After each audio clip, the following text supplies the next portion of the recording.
My name is Elara Vance, and my husband's coronation was the day my life became a beautifully staged piece of political theater. The stage was mine, the script was mine. The spotlight, however, he gave to a ghost. The victory rally was a symphony I had composed. Every note, the soaring strings of the high school band, the percussive chants of the volunteers, the specific shade of cobalt blue of the bunting. Vance & Sons Textile Mills, 1954, was chosen to resonate with deep historical frequency, my family's frequency. Theodore, Tio to the public, Teddy in my weaker moments, stood at the epicenter of this creation. The lights hit him, and he transformed from the tired, coffee-stained man I'd zipped into his suit an hour before into Governor-elect Sterling, a vision of humble destiny. He delivered the speech I'd crafted, line by laborious line, until he reached the final paragraph, the one where, in my draft, he said, "And to my wife, Elara, and the Vance family, whose unwavering faith and sacrifice are the bedrock upon which we stand tonight." He paused. A beat too long. The teleprompter scrolled, but his eyes left the glass. They scanned the roaring crowd, past the VIP box where I stood, a frozen mannequin in my own designed scene, and locked onto a point in the shadowed chaos near the media risers. A small, private smile touched his lips, a smile I recognized, but had never seen directed into a crowd. His voice softened, dropping into the intimate, head-bowed register he used in our kitchen during late-night strategy sessions. And finally, to a mystery woman. The air left my lungs. The roar of the crowd became a muffled, underwater roar. "The one who made the real sacrifice," he continued, the words dripping with a reverence that felt sacrilegious. "Who gave up more than anyone will ever know. Who stood in the shadows so I could stand in the light.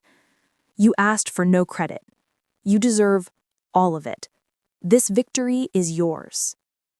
The dam of noise broke again, but now it was laced with a buzz of delicious, frantic speculation. 100 camera lenses, like startled insects, swiveled away from me. They panned across the crowd, searching the shadows for the shape of this sacrifice. In the VIP box, my father, Charles Vance, went preternaturally still. His hand, resting on his cane, tightened until his knuckles were lunar white. He didn't look at Theo, he looked at me. And in his eyes, I saw the cold, clear assessment of a general who has just seen the enemy plant a flag on his hill. Mystery woman, real sacrifice. The phrases weren't just a betrayal, they were an ontological theft. He had taken the private language of our partnership. "Thank you for your sacrifice, my love," he'd whisper after I canceled another trip, smoothed another donor's ego. And he had gift-wrapped it for someone else on national television. He had made our marriage a decoy narrative. To understand the depth of the fracture, you must first understand the Vance dynasty. We weren't merely wealthy. We were the state's quiet, polished skeleton. Our name was on libraries, but also on the deeds for the land under the highways, in the endowment that kept the symphony afloat, in the trust that ensured the newspaper remained independently owned. Power, in our family, was not about holding office. It was about holding the leash of history. I was the sole heir to this subtle, formidable kingdom.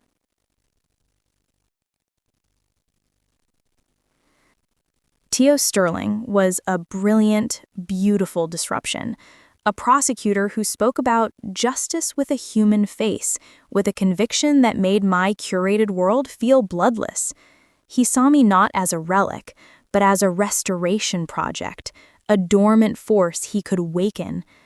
"With your mind and your name, Elara, we could actually change things," he had said, his hand over mine. I was 29, fluent in the language of legacy but yearning for a poem. He was my poem, or so I believed. my father warned me. He's an orator, not an architect. He borrows credibility. We are not a lending library.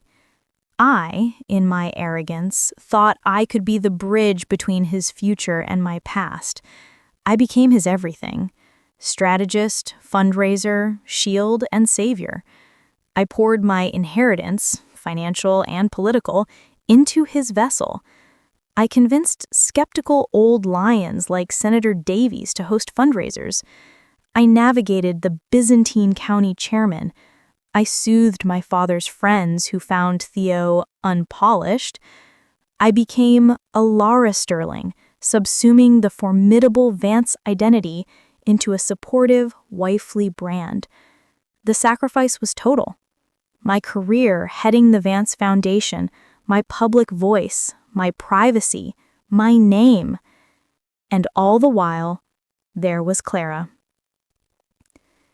Clara Reed was introduced as a digital visionary. She was all flowing skirts and artfully messy buns, armed with a master's in narrative nonfiction and a disdain for old money politics. She spoke in a jargon of authenticity pipelines and emotional granularity. Theo was enthralled. She gets the story, Elara. You and I handle the policy, the machinery. She'll make them feel it. So I allowed the foreign agent into the heart of the machine. I gave her a budget, a team, a mandate. I was too busy negotiating with the teachers' union president and preventing my father from pulling his support after a gaffe to notice the new ecosystem forming. The late-night edit sessions for campaign videos, the constituent empathy journeys that required just Theo and Clara to spend a weekend in a struggling river town. We need raw footage of real connection, he'd explain. I provided the connection to the bank that could fund the river town's cleanup. She provided the tearful close-up. The victory speech draft was my masterpiece, the final weaving of my legacy into his triumph. He read it, pulled me close, and kissed my forehead. It's perfect, just like you. The mystery woman ad-lib was a drone strike on that perfection. In the chaos of the victory party at the Grand Heritage, a surreal gaiety swirled around a silent core. My father found me in a corner, away from the popping flashbulbs. "Who is she?" he asked, his voice low and dangerous. Theo found us, flushed with adrenaline and something else, defiance. "It's being taken out of context," he insisted. "Clara gave up a Sundance fellowship to run our digital team. She worked for peanuts. It was a nod to the unsung staff. The press is creating a scandal where none exists." "You created the ambiguity, Theodore," my father said, leaning on his cane. "You thanked your wife for the bedrock and another woman for the real sacrifice. You have just told the world, and more importantly, you have told every donor, operative, and elected official in this state that my daughter is the foundation, but your heart and your gratitude lie elsewhere." I said nothing. I was mapping the new battlefield. The initial hurt was already calcifying into a cold, strategic fury. This wasn't a marital spat. It was a breach of contract, a hostile takeover attempt on a joint venture where I had supplied all the capital. My revenge, therefore, could not be a divorce. A divorce would make me the discarded first wife, the obstacle to his real love story. It would cement Clara as the romantic, sacrificial heroine. I refused to be a casualty in their narrative. I would become the editor, the publisher, and the sole critic. I did not scream. I did not cry. I vanished. I returned to Blackwood, the Vance family estate, a gated 300-acre monument to permanence. I issued a single anodyne statement about privacy and reflection. The vacuum I left was deafening. The press, cheated from a furious First Lady scene, turned their hunger on the mystery woman, but Clara had also disappeared. From the quiet of Blackwood's library, I waged a silent war. I still had admin access to every campaign server, every cloud drive.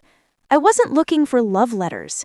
I was looking for the source code of the victory. I tasked my father's most discreet forensic firm with 2 analyses: a micro-impact report of every campaign tactic and a full financial audit. The findings were my Excalibur. The data was brutal. Clara's much-vaunted Heartland Diary series? High viewership, negligible impact on voter turnout. Her emotional mini-doc that supposedly moved the needle in Jefferson County? It aired after early voting had already swung our way due to the Vance-funded mailer program I'd orchestrated. Her authenticity had cost a fortune and delivered nothing but media buzz. The financial audit was worse. Invoices for location scouting at remote cozy inns, duplicate payments to freelance videographers who didn't exist, a $50,000 narrative development retreat in Sedona that coincided with a critical debate prep week Theo had claimed to be spending in solitude. The sacrifice he'd praised was, in the ledger, a slush fund for a clandestine romance subsidized by Vance money. I didn't confront Clara. I made her an offer she couldn't refuse, delivered by a lawyer whose voice could freeze mercury. A severance package, $750,000, plus a paid year-long creative sabbatical at a prestigious studio in London. The condition? A lifelong, airtight NDA covering her work, her relationship with Theo, and any observations of my family. A single tweet, a whisper to a reporter, and the entire sum would be clawed back with punitive damages. It was not a bride.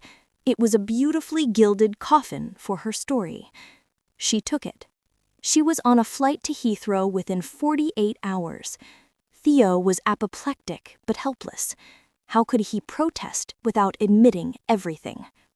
Now I summoned Theo to Blackwood, not to the main house, but to the gatehouse, my private office, a room that smelled of old law books and resolve. He looked like a man who hadn't slept, his victory already tasting of ash. Elara, please, we can fix this. I placed 3 documents on the vast, empty desk between us. The first, the data analysis, with key findings highlighted. Conclusion: traditional Vance network mobilization responsible for an estimated 85% of decisive voter margin. The second, the financial audit, with the questionable expenses circled in red. The third, a draft of his inaugural address. My draft. Theo, I said, my voice is calm as the estate's frozen lake. You have 2 paths. Path A, you become the governor who governs with the full, visible partnership of the Vance family. My father stands proudly beside you at the inauguration. This speech, I tapped the draft, which eloquently honors family, legacy, and steadfast partnership, is delivered. I take a visible, powerful role in your administration, focusing on policy areas I choose. You are a historic, transformative success. I let the alternative hang in the air, thick as the old velvet drapes. Path B, you attempt to govern alone. The data audit and financial findings are provided to the State Journal's investigative desk, not as a scorned wife's tale, but as a concerned citizen's report on campaign finance irregularities and strategic misallocation of donor funds. The mystery woman is revealed not as a romantic figure, but as a financial liability. My father recalls every IOU, and every bill you try to pass dies in committee. You are a one-term footnote, remembered for a scandal, not a victory. His face was a study in crumbling grandeur. You'd ruin me? After all we built? I built. I corrected softly. You inhabited. You thanked the wrong architect. Now you choose. Do you want the house to stand, or do you want to be buried in its rubble? He was silent for a long time, staring at my draft of the speech, a document that would forever bind him to me in the public record. Finally, his shoulders slumped, not in defeat, but in the acceptance of a merger he could not control. What's my first directive? You will call Clara. You will tell her the severance is a gift from both of us, and that for the good of the state you cannot speak to her again, ever. Then you will practice this speech. The inauguration was a Vance production. My father stood front and center, beaming with patriarchal approval. My speech was a triumph of unifying rhetoric, mentioning the unwavering Vance family 3 times. The papers wrote of a powerful dynasty passing the torch to a new generation. I did not take a traditional First Lady's office. I took an advisor's suite in the Capitol, next to the governor's. My title is Senior Counselor for Strategic Initiatives. My chief of staff is the de facto gatekeeper to Theo. I chair the committees I care about. When the governor speaks, his words are vetted by my team. We are the picture of a modern power couple. Clara Reed is a distant memory. She directs music videos in London. Her sacrifice has been quietly converted into a sleek condo in Chelsea. Theo and I share the governor's mansion like congenial board members. We are polite, we are effective.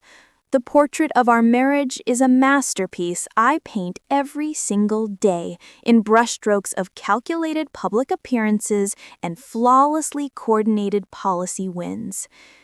He got the title, the podium, the headline, but I hold the pen that writes the headlines, the gavel that controls the podium, and the deed to the land the title is built upon. He wanted to thank the mystery woman for her sacrifice. He forgot to thank the woman who owns the mystery. Quietly, methodically rewire a victory into a life sentence of grateful dependency.